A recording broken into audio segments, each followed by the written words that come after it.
You know what we here for? The old Headz podcast. Jason the team at the first place. The old Headz podcast. Yo, from most over the hundred. Good job being on it. The old Headz podcast. Yeah, buddy. How y'all doing, man? Old Headz episode. What episode we on today, brother? Was it 92? Ooh, 92. A great day to be alive. We appreciate for y'all rocking with us.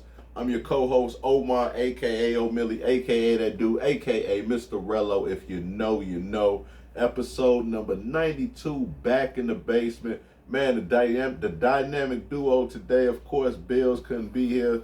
Salute, had to take care of some things, but we'll be back next week. But can you go ahead and let the people know who you is, man? Oh, man, y'all already know, man. I'm a regular around here, man. Yes, Hendo G, a.k.a. Fresh Loaf out east. Make sure you say my name out there. It's going to be ringing bells. They already know I'm about sport gossip, everything. Yes, man, sir. But back out here, man, Mr. Honey Pack himself, man. Yes, sir. Back in the building.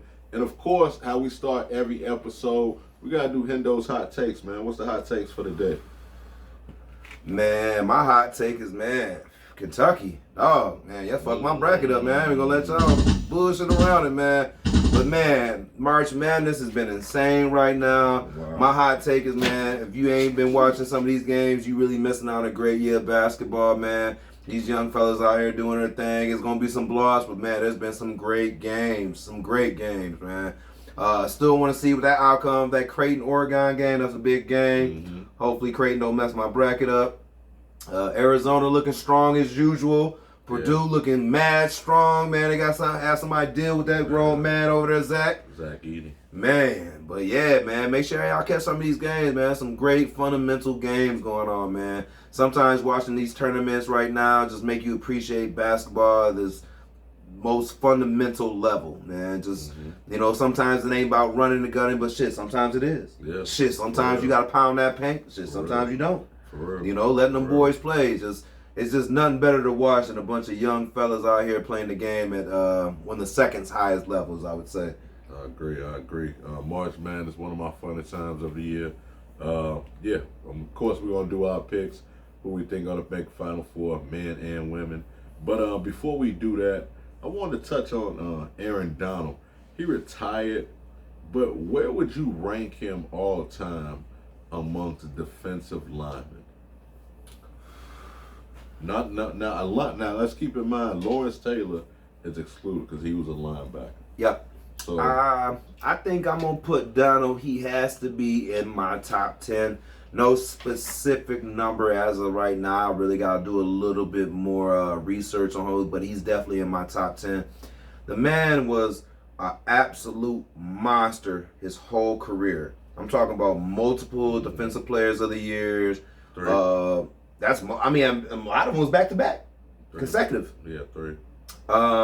He got a chip. I think him winning the championship solidified his Hall of Fame greatness. I think when he gets into that chance where he will be an inductee into it, I think he's going to be a first-round ballot, no question. Oh, yeah. The man's just been double-teamed, triple-teamed his whole career. He's probably, 5'9"? He probably good 6 feet out. So. No, literally, he's like 5'9". He's as tall as he is wide. But the man just did remarkable things, man. He was an absolute monster on that defensive line his whole career. Like I said, another, I think, big thing that we don't put out there is he found his way to be injury-free for a majority of his career where he was dominant. I never really see him going out with any severe injuries that would, stop other defensive linemen and stuff because that's a hard position. But he's definitely in my top 10 easy. No specific placement, just the top 10. Top 10. Okay. Yeah. Now, I'm not going to put like a number as a 5 or a 4. Like I said, I still got to do a little bit more homework on a couple other guys there. But 6'1" is what they got on listed as. That's still not super tall for a defensive end. No. I'm just saying, he was yeah.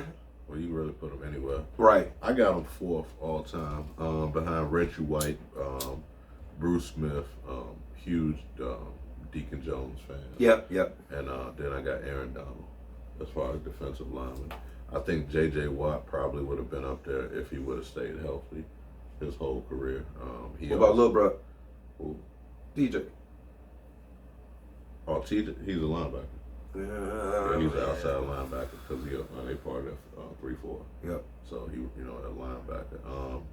I think one guy right now in the league that What about Peppers would be on that list too, wouldn't he? Defensive lineman all time. I'll probably put Julius probably top 15. I mean, you got to talk top 15, top 20 because you got to think, bro. He's not making my top 10. Julius not. Yeah, I would say probably close to the top 15, top 20.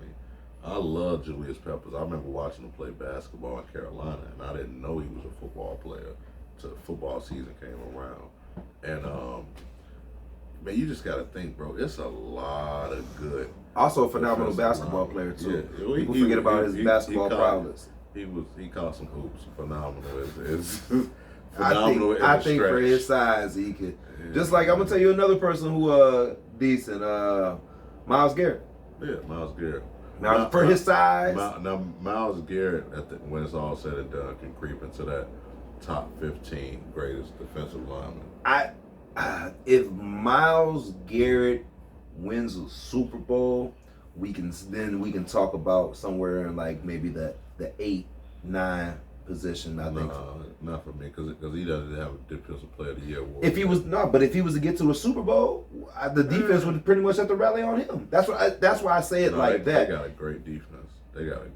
But he's the best player on that defense. I agree with that. What I'm saying is normally if a team was to go to a Super Bowl, the best player on your defense will probably have a very good year. That means your defense is probably riding through him a little bit. Majority, not all the time, but it'll ride through him. So for them to make it to a Super Bowl, he would have to have a good year on that deep. That's why I would say he would have to win a Super Bowl in my eyes like that in order to have a stout year like that. That's fair. Yeah, I don't know, man. You say top 10, I got him number 4. Y'all let us know how y'all feel about Aaron Donald, where you guys would rank him as far as the greatest defensive lineman of all time. Guy does have a ring, 3 Defensive Player of the Year awards. I believe one of only 3 players ever to do that. So, yeah, man, y'all let us know. Switching gears, got to talk about Anthony Edwards. He had a huge dunk over Collins with a deep run in the playoffs. Could he become the face of the league next season?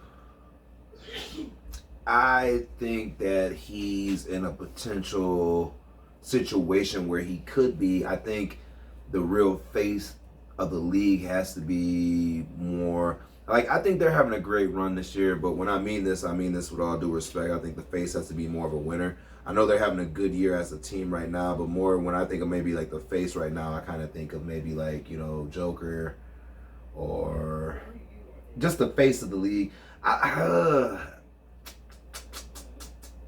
I would have to say it'd be like Joker right now as far as their Curry. Mm-hmm. But Anthony, I think he potentially in the run. I don't really think they doing better than Luka, and Luka would be more forerunning than that. Really? Yeah, I know Luka is in a situation where their team is not as winning as the Timberwolves are, because I think the Timberwolves have a great team. I think their team is better, but I don't know if he's more of a foreface than Luka right now. I would say absolutely, man. I think he more than Wemby even then too. Yeah, Wemby still hasn't arrived. I say give Wemby. I can't say he ain't arrived yet. Exactly. Bro, Wemby gonna be. I say he here, but he need a little more. But then Wemby go not yet. I would say Anthony Edwards with a deep playoff run can absolutely be the face of the league, because not only does he have the it factor, but he also have people talking about the Timberwolves.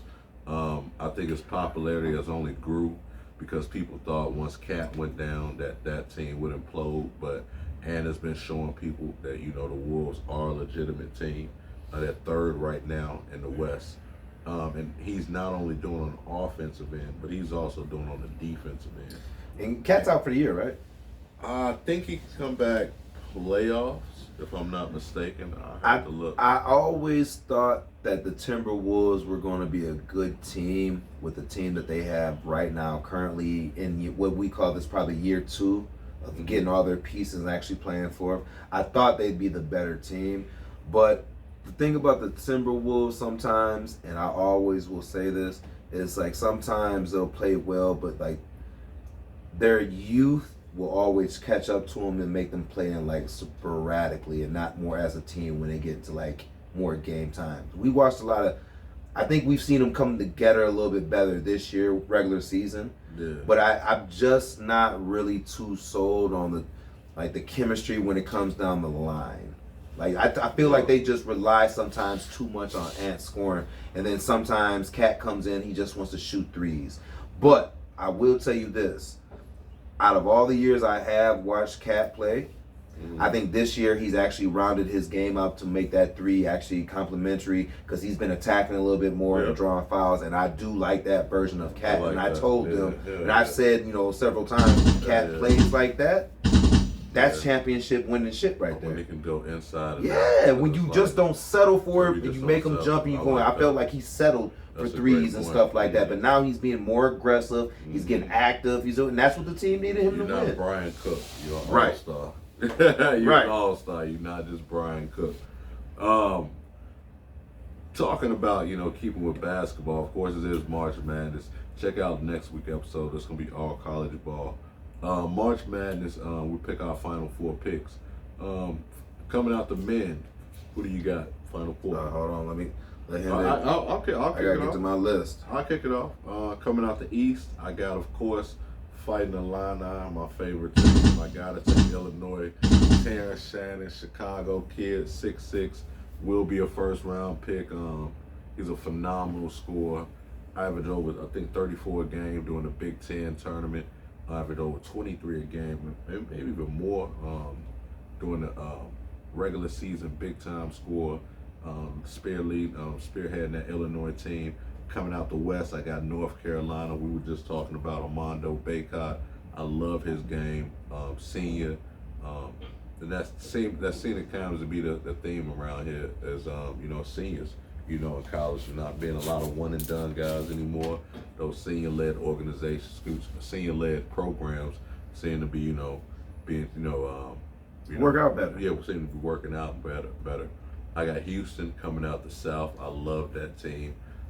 Phenomenal defense. Then I got Tennessee coming out of Midwest. I like that kid, Konak. He's put up a few 30-point games. He can flat out score, and I think we've seen, guys that can, score in value and be successful in March. So that's my men's squad: Illinois, North Carolina, Houston, and Tennessee. What's your Final Four? Shit. Let me see if I got this right. I got Purdue. Okay. I got Creighton. Okay. I got Arizona. And then I got Alabama. Ooh. Okay. Man, Arizona, man, they look nice, man. I know you really like Purdue. You think they're gonna take it all the way? Man, I think Purdue got a good chance to go deep, man. I just really do. How they're running that ball through Zach just looks more proficient than other years. And it looks like he finally got his feet together. His footwork looked amazing. I'm not even gonna lie, his footwork and shot looked amazing. I think he damn near went 8 for 8 from the mid range, from field goals. It was just something. He was just looking good, man. The man looked like a workhorse. Like he was down there, he was playing D, contesting, wasn't leaving his feet, going straight up. Like he was looking good. I think if he continues to play like that, it's gonna be hard for people to score in the middle, and you're basically making teams, you're forcing them to shoot threes and all these shots. And sometimes when it was big moments, people don't shoot that good. I'm not saying it happens a lot, but it happens a lot. Absolutely. When the lights are bright. Right. So like I said, I got a lot of faith, but I like the way Arizona hooping too, and I think they might make it to the finals. I ain't even gonna lie, man. I got Arizona making it deep. They always have a solid squad. But this team just looks so complete. They run very efficient, man. Sometimes they play a little slow, and then they just pick it up on your ass, and it's a wrap. They look nice, man. They look nice. What about on the women's side? On the ladies' side, Iowa. Ooh. I think Iowa look good right now. I got South Carolina. Bang bang. South Carolina looking good. Virginia Tech. Okay. Of course, you know we got to put them in there. And Colorado. Ooh. For my Final Four, I didn't even pick four.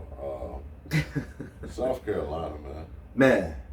They look nice, man. I'm not even play with y'all. They look nice, man. Bro, they gonna be some comp. They could probably beat some low level D1 men 5-on-5 straight up. Like There's probably a few D2s they can catch. Yeah, they nice, bro. Like I don't see anybody beating them. I was happy LSU won last year. Super happy for Angel Reese and that whole squad. I thought they would be even stronger this year. Getting I fuck with women, Haley Van Lin. Mm-hmm. I thought they were the lefty. I thought they were even stronger getting her. That hasn't necessarily worked out the way I thought it would. Right. And I'm not saying them winning last year was a fluke, but them not having to face that South Carolina team last year. And I'm not saying it was a fluke, last year. Hey, things happen, man. Yeah, but they still had to go out there, take care of business. I love Caitlin Clark. I think people are being a little bit prisoner of the moment, saying she's the greatest scorer and this and that, and she is phenomenal. But I'm old enough. I think she shoots the 3-ball better than I've seen a lot of ladies. When it comes down to just shooting the 3-ball, we're not just going to split. When it just comes down to shooting the 3, I'm just saying that I get people like, hey, if there was a good dribbler, if there was a good, lady that had a lot of steals and stuff, I give it. Maybe you can't do layups, but you can get steals. If you can get 5 steals a game. Great. But when it comes to shooting that 3. Yeah, she's a one of a kind on that one. I give her that. She's great at shooting at the deep ball, and I'm just saying, I just don't like when people. I feel like sometimes I'm prisoner of the moment. Let's slow down and say she's the greatest, women basketball. I wouldn't quite say that. I would say she's probably the best college woman 3-point shooter I've seen ever. But as far as being the best college basketball player, I can't really put her. I had to come down off my list, and even when we talked after that episode, I had to bring her down just a little bit. You know what I'm saying? Because I had to really look at the overall game. Like, she's shifty and nice, but that's like saying Curry was the best overall college player. That's cool, but. There's some players like anybody off the Big 5 off Michigan, they'll decimate dog like no questions asked. Like if it was 1-on-1 stepped up, all that shot shit, yeah, okay, that's cool. Put Chris Webber on him. I put Chris Webber on him right now. College. Oh shit, that's a wrap. I put Hardaway on him right now. He ain't scoring. But there's a few, we can argue about it. I feel like we do a lot of comparisons, and I feel like people seen a lot of Curry in her. And when you look at Curry's success on the professional level, you kind of see that. And I think that's what's giving that boost of confidence with her gameplay. That's what I really think it is. No, I agree with that. I agree with you 100% about the prisoner of the moment, but I think that's kind of what trickles into that, why people believe that. You look at Curry's success with Davidson, he was shooting all them threes, or he came over, he was like, oh, that's not going to work in the NBA, and then it worked in the NBA, and then it broke the mold. Now everybody want to do it, and I think that's what we're mirroring. No, I can agree with that. Shifting gears, we got to talk football, of course. I'm interested in here. I really don't have any opinion on this. I really don't understand it. But Cooper DeJean out of Iowa could be and probably will be a first-round pick in this year's draft as a white cornerback. Why don't more white players play corner? Because I think if it was a white player that could play corner, they could play wide receiver. It's a mentality thing. You got white players who play wide receiver. Yeah, you do, and that's why, because when it comes to the corner position, right? There's a certain mentality. You can't be scared to hit. You don't see too many. You got to have that hit first mentality. You can have hands. You could be a finesse corner and just be all hands. But you got to be more physical sometimes because all your job is hitting people, knocking the ball out receivers' hands, contact.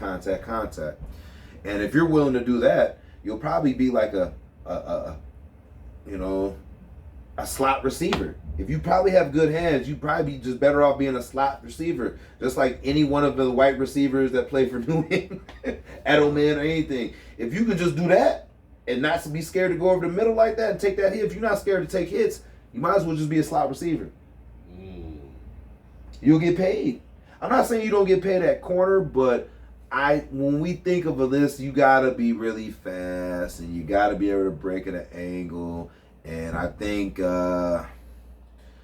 when you think about corners like that, they're probably a white corner. They're just a more physical. They hit hard. That's it. They're not going to be chasing you down for interceptions or something. They know their little spots and stuff, but you don't really see too many finesse. But then again, you get a person who breaks the mold, like this fella. Just like McCaffrey with the running back position.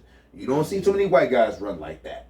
You just don't. You can have whatever, but we can sit here, we can go down the list. You're not going to see too many white running backs that run like McCaffrey runs. He run like he from the blocks. Like like he been somewhere. Like, you know what I'm saying? Like you just don't see it like that. Like, just like I always say, just like Jason Williams with the dribbling and passing. You don't see too many white guys dribbling like that. Even in today's time, you just don't see it. I don't see nobody dribbling like that, honestly. Kyrie. Similar, but still not even like how Jay Will was.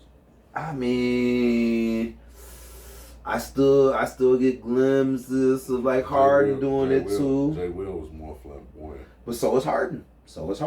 No, he ain't nowhere near as flamboyant. Harden was doing all types of. He had a step behind, scoop three, trying out. Yeah, but he do all types of shit. No. Jay Will is a one-on-one, man. That dude is special. Talking about somebody else is special. I love that take to him, Cooper Jane.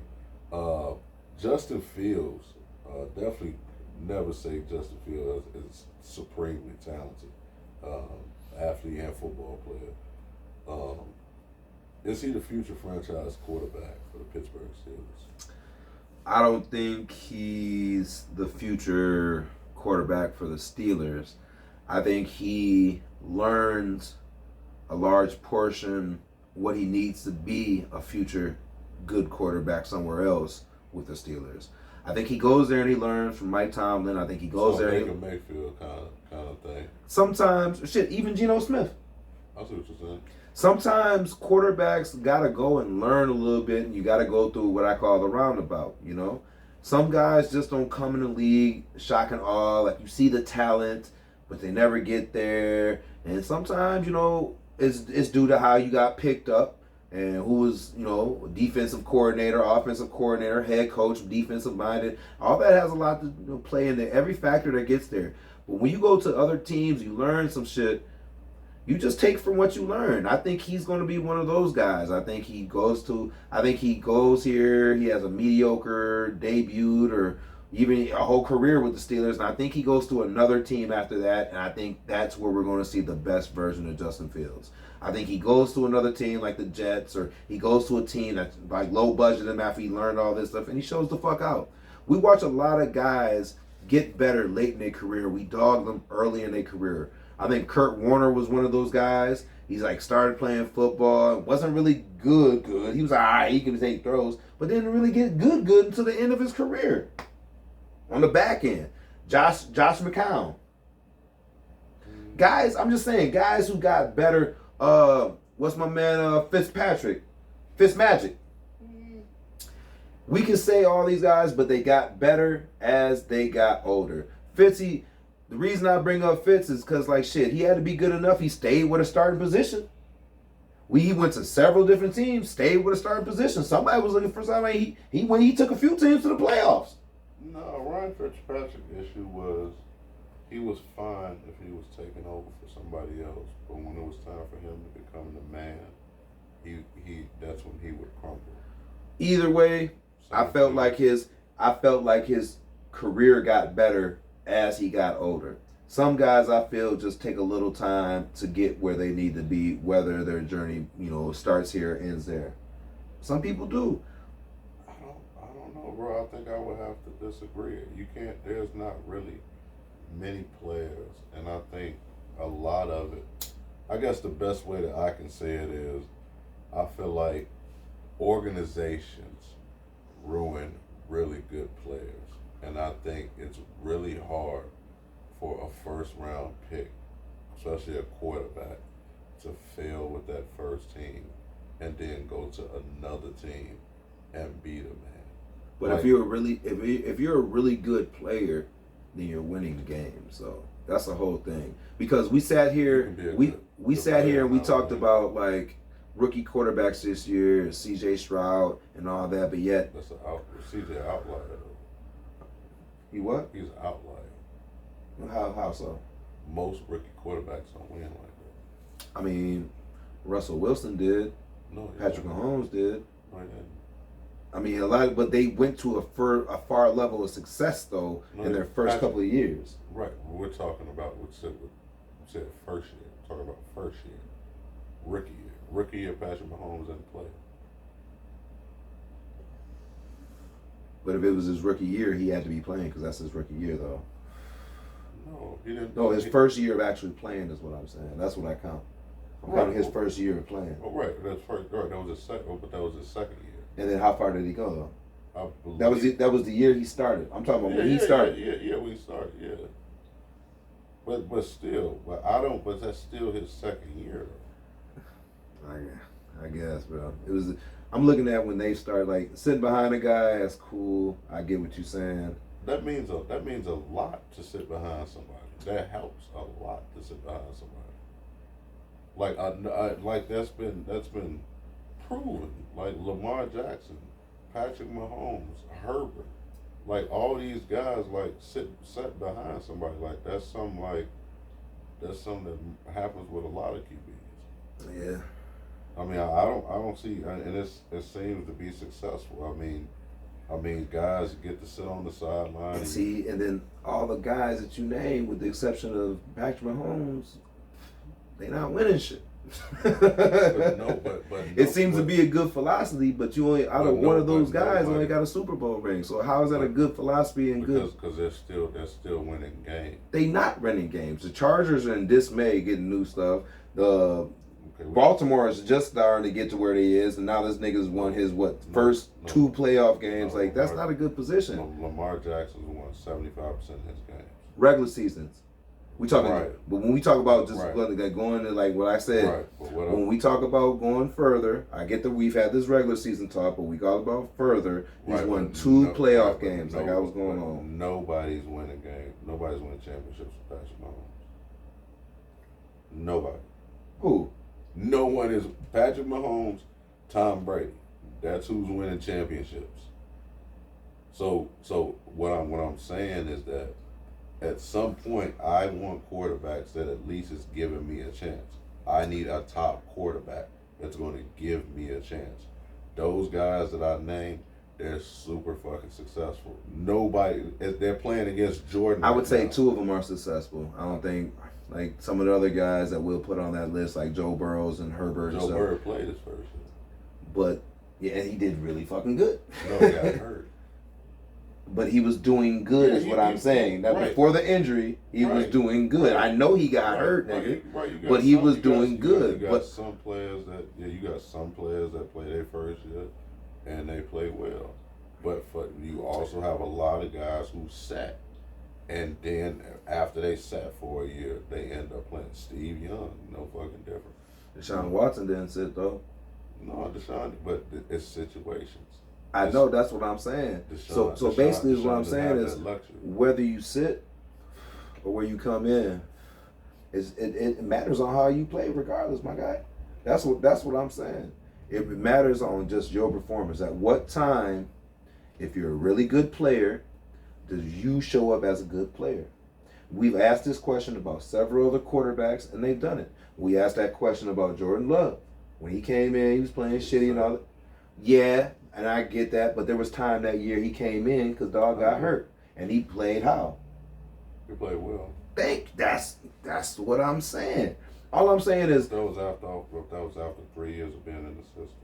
I mean, now, but there was times. No, I'm talking about when he came in. Oh, not, and then looked better, and then looked a little bit better.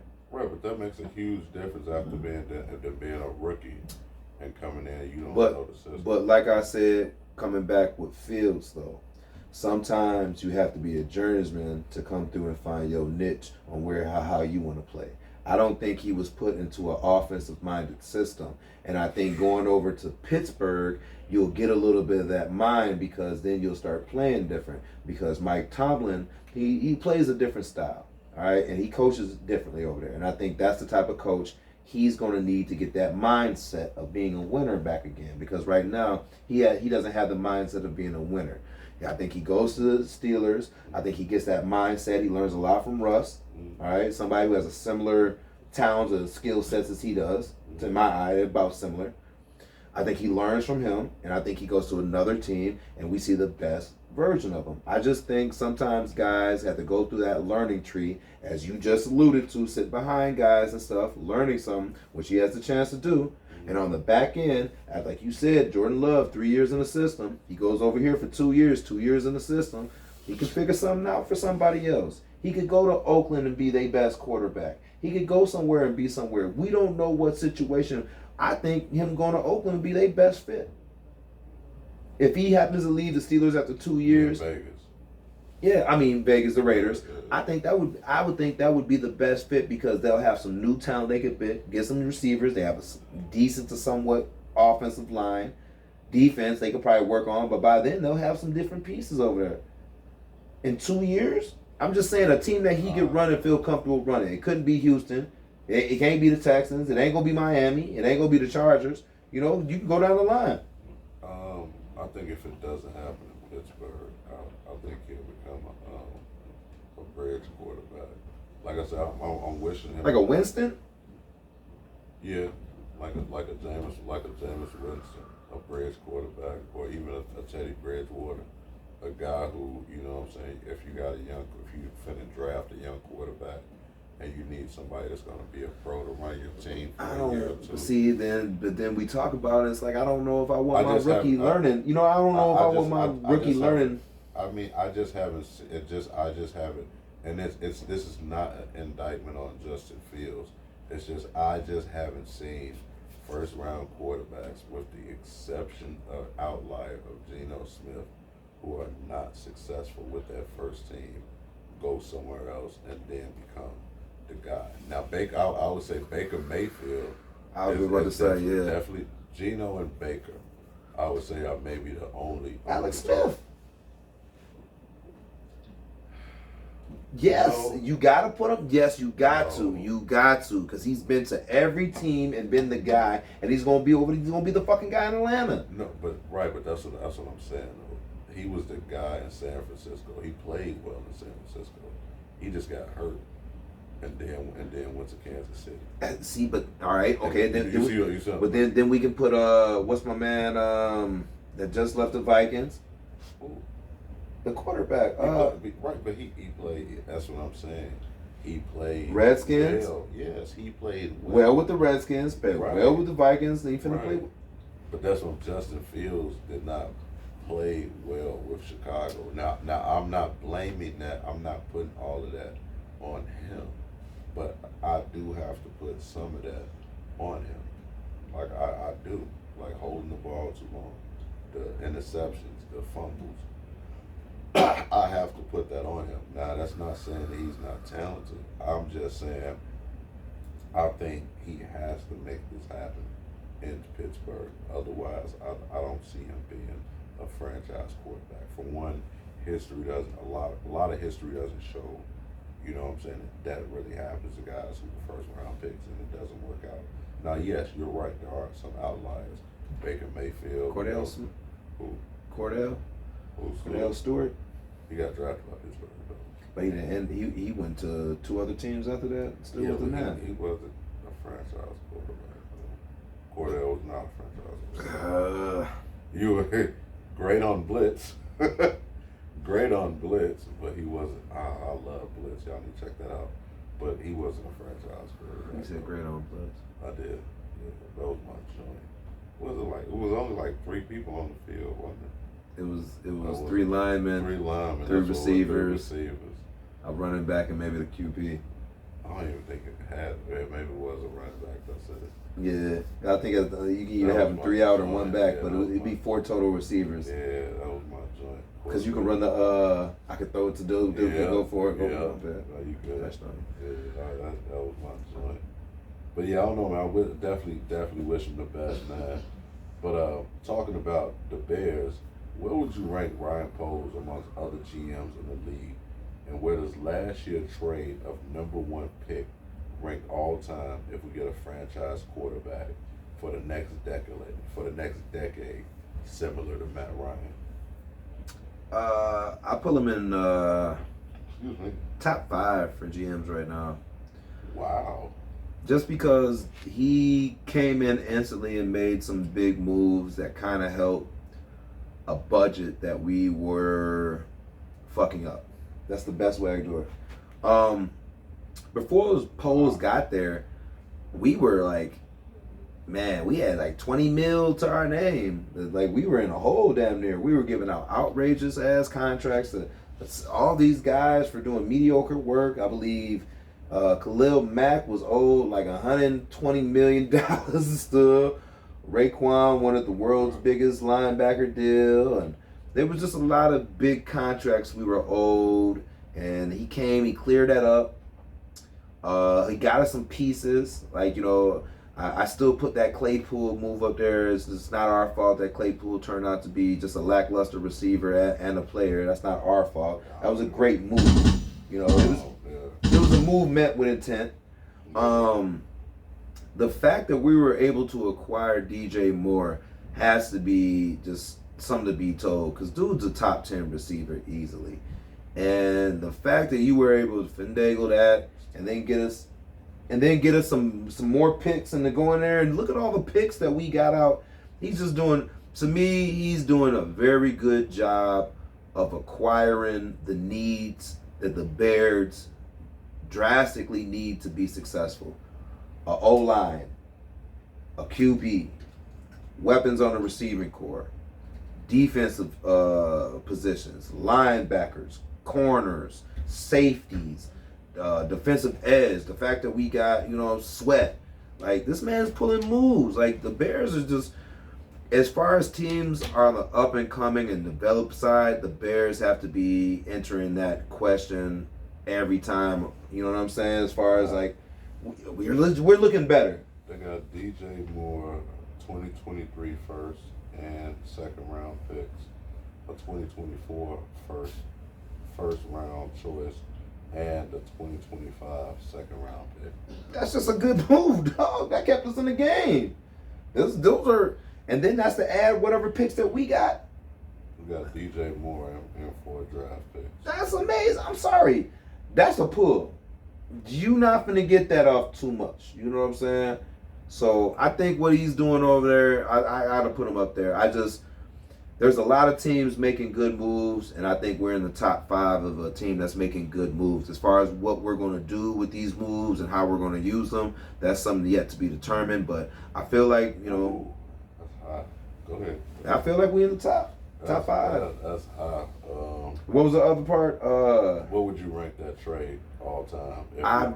If we get, I know. Seeing like Caleb growing on you a little bit, I know you're a huge Fields fan. But let's just say Caleb has a Matt Ryan type career. So basically, I don't like to say typical because we don't disrespect on here, but say your typical franchise quarterback career. You know, you don't come in like Sam Bradford. Oh, no. No, you don't forget, Sam Bradford was an A1 quarterback. Injuries failed him. Yeah. He could make the throw. Same thing like Caleb Williams. This guy can make the throw, man. But his melanin cap on getting paid some type of way. Or lack of melanin. It is. I think the fact that we're in a position to make this decision, this is a good decision or a good position to be in. You know, I feel like Poles has put us in this position. That's why I'm putting him so far up there right now. Because right now we have a chance to potentially look at a generational quarterback. You know, potentially.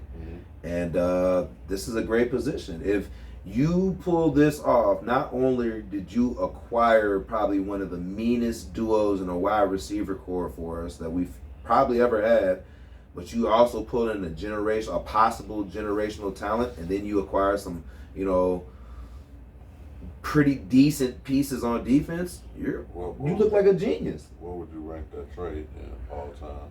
I'd have to put it top 15, no particular spot. Okay. Top 15.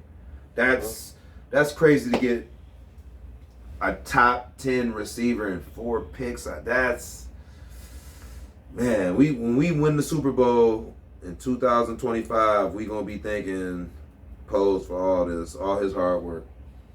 Okay, that's huge. I would say I would rank him right now top 20. He's done a great job with this team. Of course, Keenan Allen, getting DJ Moore. We're talking about those 4 picks. Possibility of getting Caleb Williams. He's also done a good job. A lot of people talk about our offensive line.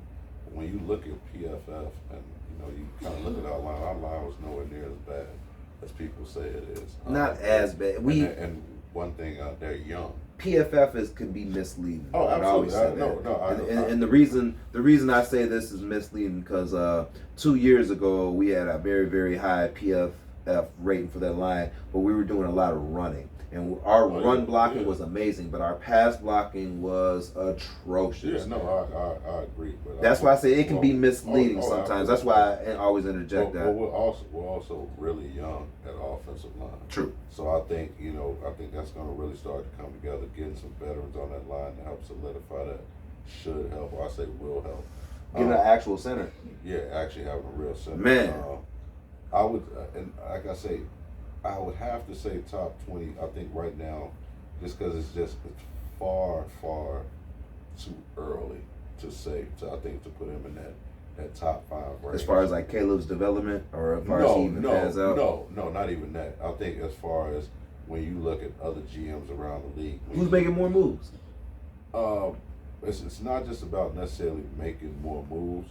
It's about doing it and doing it over a course of years. You look at John Lynch and the San Francisco 49ers, you look at that team. You look at Goody and what the Packers have done in putting that organization together. You look at Brett Veach in Kansas City and putting that organization together. I give Veach, I don't know about Goody over there because they losing pieces. Like I see what the production was last year for that defense, but I don't know. I think loss of weapons is going to hurt them a little bit. Well, keep it a buck over there. That wide receiver core is deep. Yep, and youthful. And and they're the youngest team in the league, and then you got a lot of people that feel like they can make the NFC championship game. So I think you look at Baltimore. I think we're putting together something that can be very special in Chicago. But I think when I look at GMs, I look at guys that's done it for not just one team. They've done it over a course of 2 and 3 teams. I mean, Paul's on 2 teams, Kansas City and here. No. When I say teams, I mean being able to flip franchises. Not necessarily flip franchises, but in order to have a different like how can I explain it? I feel like Kansas City was in contention when he left them. The best way I can explain it is you have one version of the Chicago Bulls when there was Michael Scotty and Horace Grant, right? Then Phil Jackson was able to have another version of the Bulls. Was Rodman, Ron Harper, Kukoc.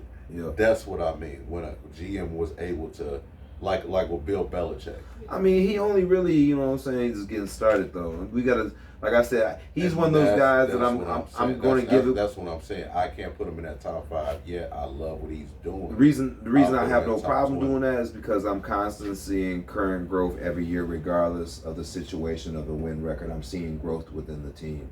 We started out in a really, he kind of got there. He was in a really kind of a sinking ship mode, and he's patched a lot of holes in there for us to be somewhat successful.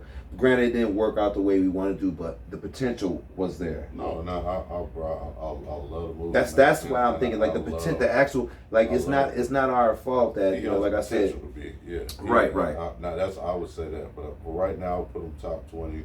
Definitely has potential to be top 5. Because I still feel like if Claypool wasn't really acting in his ways, I feel like the season would have been different. I don't even think about Claypool. That's just because he was he was supposed to be that. He's supposed to be coming in there. Mooney was kind of struggling a little bit.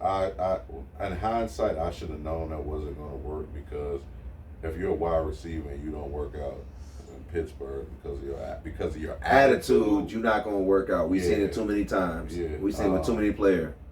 Now, 10 questions this week, man. Too bad I was hoping Stubby would be here for this one. I named 10 QBs.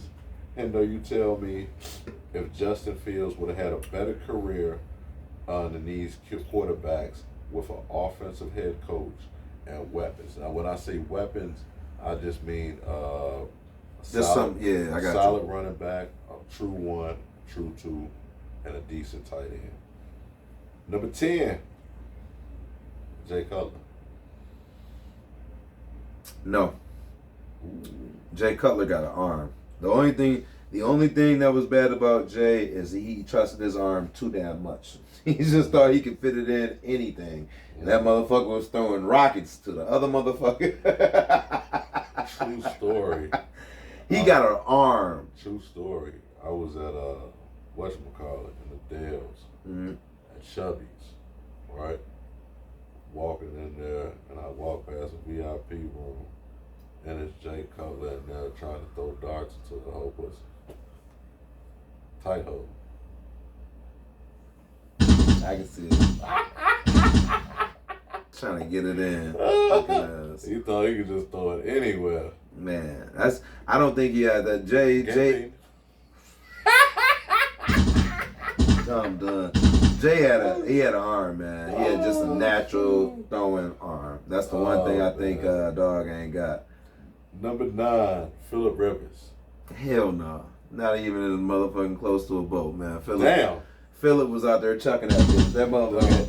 I hate to have to admit it because I know a lot of people don't fuck with Phillip Rivers though, but the same thing is like Phillip Rivers could throw for 400 yards in a game and still lose. This motherfucker could put up 56 points and still lose 58, 56. They just couldn't get that shit together. But as far as him throwing that ball, nah, hell nah, dog. He could throw that bitch sidearm, underarm, overarm. He had a bag, dog. Phillip could throw dots. I saw that nigga had it. That nigga got so many kills. That nigga had the only thing was weak was his pullout game.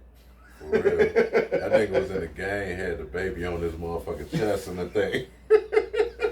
They had to go shotgun the whole game. Dog, I'm trying to tell you, man. Number 8, Drew Bledsoe. That's a tough one, man. That's a tough one, man. Drew was nice before he got hurt. Them niggas. I'm gonna have to say, yeah, because Drew was able to take a team in the playoffs by himself before he got hurt. And Fields couldn't do that yet. Even with weapons, I don't know if Phillip making them type of throws that Drew was making, though, because Drew was dropping some dots on some motherfuckers. And I ain't saying that Justin can't drop no dots, because by sure I'd have seen that man drop some dots. But Drew was a little different. I think he's going to be one of those quarterbacks that's forgotten or get overlooked. Big what if. Yeah. He would have never got hurt. Because he was nice, man. Dog, hey, shout out to Drew. Shout out. Dog was nice, but I'm gonna take a big no on that because Dog's bag was bigger than him. Number 7, Randall Cunningham. Hell no, not in the motherfucking dream, dog. That nigga, Justin Fields could have had Randy Moss and still couldn't have been better than motherfucking Cunningham, man. Damn. No, I'm just dead ass. It's something to. That man could just. Some of these guys can just throw the ball better, man. They just got dots. And Randall, man, he knew how to work the field, man. He knew how to work the downfield. I don't say his short game was amazing, but he could drop a dot, 38 yards on you, right here in the gut. So now I don't think so. You could have had the best weapons in the world. You weren't fucking Randall. Number 6, Dante Culpepper. Ooh, shit, man. Nah, man. We all gonna get on roll on that. No, I'm just playing. No. Nah, hell nah, bro. Damn. Nah. Number 5, Russell Wilson. Nah. Russell's out the pocket game was way nastier than Fields. As far as like Russ could get out that pocket and throw something deep nasty. And granted, that was probably due to the fact that he had Lockett and them over there and stuff like that. But the fact that you letting that, I mean, I've seen Fields get down that with two and with weapons. Nah, because I've seen Russell do it with less. So I'm going to give it Russ. I think Russ could have led that Bears team to a playoff win at current roster. Okay. Number 4, Mr. My hat will never come off. Cam Newton. Oh, definitely not. Hell no. Nah, Cam was able to do it on too many levels, man. Dog was he was a proven winner. I got one for you. Number 3, Colin Kaepernick. Hell yeah. Okay. Colin Kaepernick to me was a great system quarterback.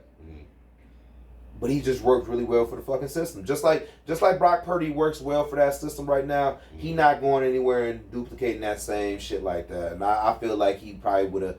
Cap just ran that system well under a good head coach. And if you would have put Fields in that position, Fields would have had a better career than Dog. Nothing wrong with that. Mac Jones did well in that system he was in before that, offensive coordinator went away. Number 2, Donovan McNabb. Ooh. Yeah, I'd probably say Fields might have did better than McNabb if he would have had some weapons to me. They the same nigga in my book. Okay. Number 1, would Justin Fields would have had a better career than this gentleman if he had an offensive head coach and weapons? Tony Romo. Nah, because Tony's another one of those guys who just can make them throws. And the one thing that I think goes underrated about Tony Romo, even though he's thrown a lot of interceptions, he could read that defense pretty good. He's not terrible on breaking down a defense. And that's kind of what made him a good, you know what I'm saying? Because I take the eyes on, he made Witten into an all-star tight end. He made Dez Bryant. Dez Bryant wasn't even the same when Dog left. Dog wasn't getting no looks. Tony was really good. He just got hurt. It wasn't even the fact that he could lead a team to the playoff. Tony could lead them up. He had a rocket on him. He could lead a team to. He just kept getting hurt in inopportune moments, and it'd be the weakest shit too. Yeah. A shoulder. Yep. Every fucking time. Collarbone, concussed. Like, goddamn, Tony, stay healthy. Yeah, he was like Buddy off any given Sunday. For real. What was his name? Cap? Yeah. He was like Cap for real.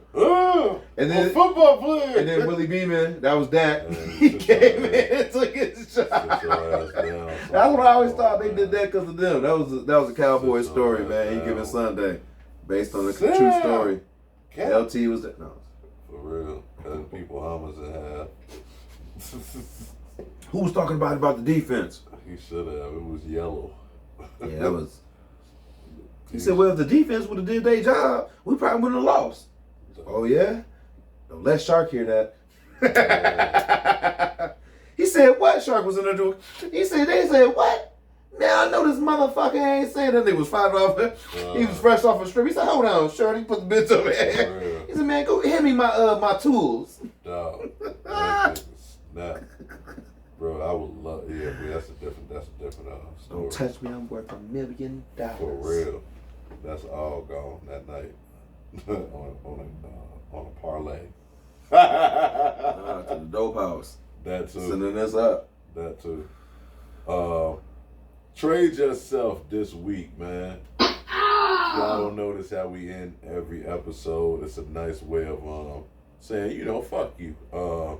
It could be, your kid, you know what I'm saying, your boss, your husband, anybody, auntie, somebody tripping, they saying something bogus, you ain't got to cuss them out. You just need to look at them and say, you, sir, ma'am, you need to trade your goddamn self. So, you know, we try to keep it as sports figures. You know, Brett Favre, the welfare queen, the Denver Nuggets head coach. Them two of my favorites. I think need to trade themselves. But this week, Hendo, y'all let us know out there who need to trade themselves too, man. Drop names, man. We can be a little bit messy on here. Why not? Who need to trade themselves this week? Man, I think me and my fam feel the same way, man. Any sports commentator coming here talking shit, calling Jason people McIntyre. trash, What's his name? Jason McIntyre? calling people trash, and you just never played any type of sport in your life. It's hard for me to get criticized, or hell, even look at somebody criticizing a professional athlete that never played the game. That's tough. I know I give Kendrick Perkins a lot of shit for being trash at his age and being a commentator and calling other people trash, but at least the one thing he did is he was a player and he played the game on a professional level. If you've never played the game of basketball, you ain't never picked up the rock or did nothing, it's going to be kind of hard felt for me to sit here and listen to you call other people trash and you don't average nothing. So you kind of got to watch your words, especially if you ain't never fucking played. You ain't got no bone in your body that's ever even touched the court, the field, anything, and you want to have the nerve to call somebody trash? Trade yourself, sirs and ma'ams, whoever you are. Play the game before you can call the name. That's how we feel around this motherfucker, man. Come out here and actually put in some work before you sit here and call somebody trash. Because half y'all motherfuckers is scared of the weight room while you sitting here telling this motherfucker he trash and he hitting that motherfucker every day. This man playing in a professional league. You just commenting on a professional level. There's a difference. Man, I love that. Absolutely, man. I can't stand some of these dudes, man, that get on here and, you know what I'm saying, talk trash. You know, it's like, fam, like, bro, you couldn't hold some of these guys, you know what I'm saying, jockstrap. Now, I'm not saying you can't, you know what I'm saying, give your opinion and this and that, but, you know what I'm saying, to call people trash and, you know, this and that, man, I don't care for that at all, man. We don't do that on here. What you can do is you can talk about a performance. They didn't play well. They didn't have a good game. They played like trash.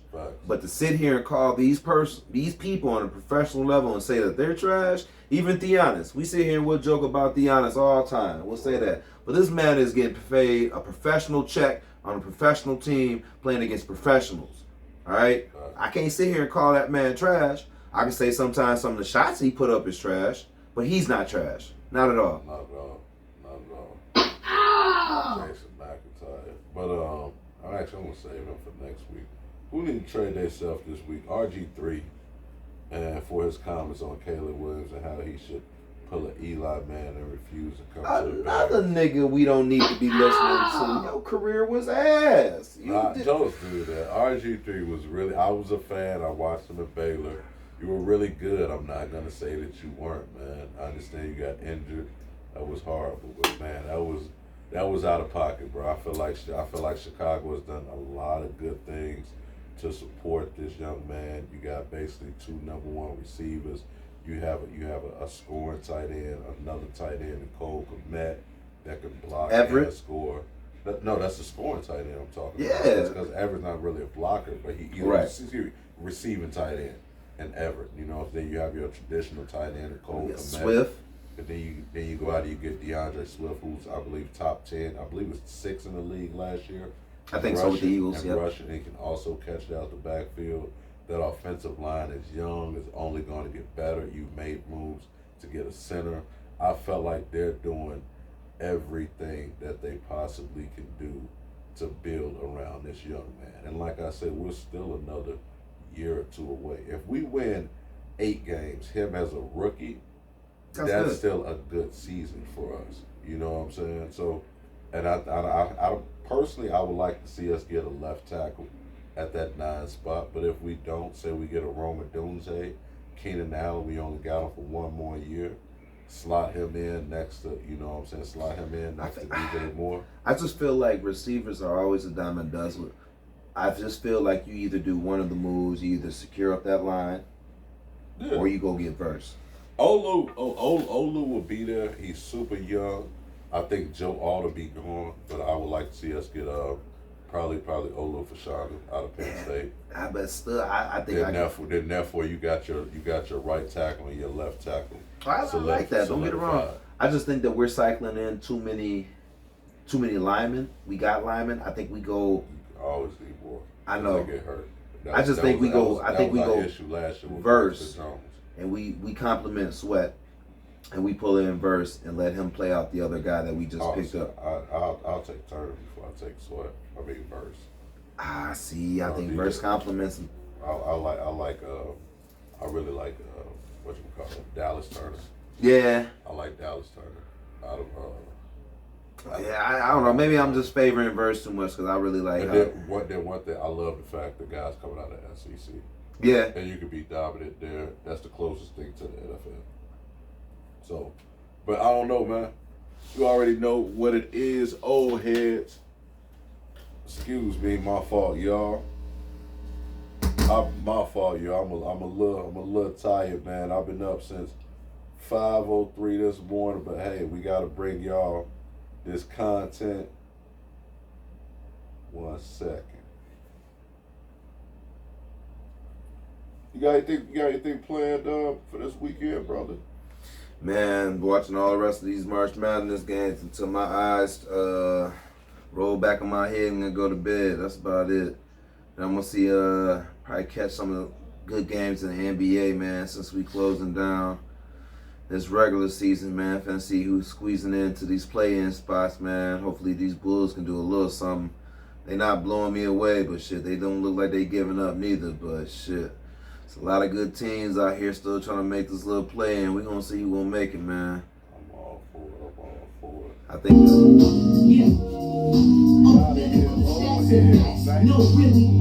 Oh, I'm sorry, man. I'm sorry. We gotta give a shout out.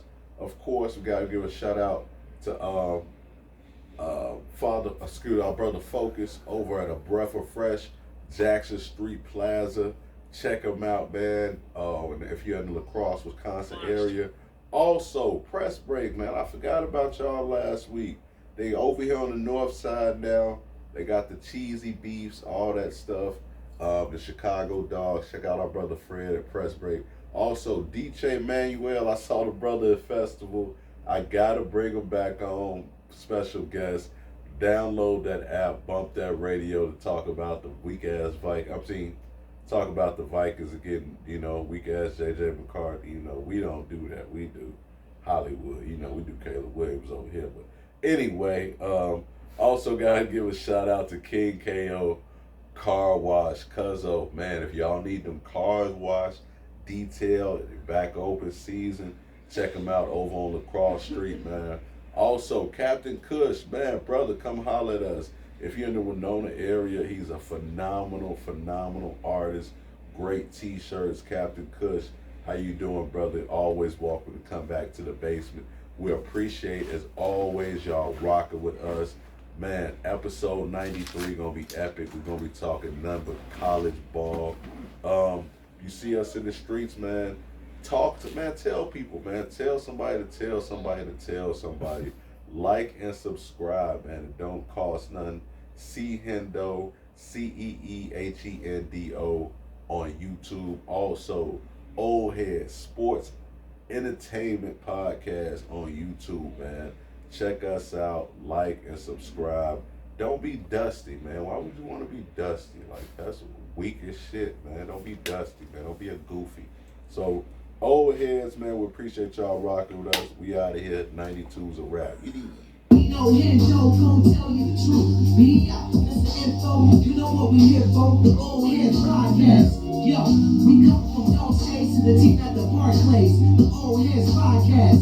Yo, from what's scoring 100 to job being wanted. The Old Heads Podcast. Yo, let's go.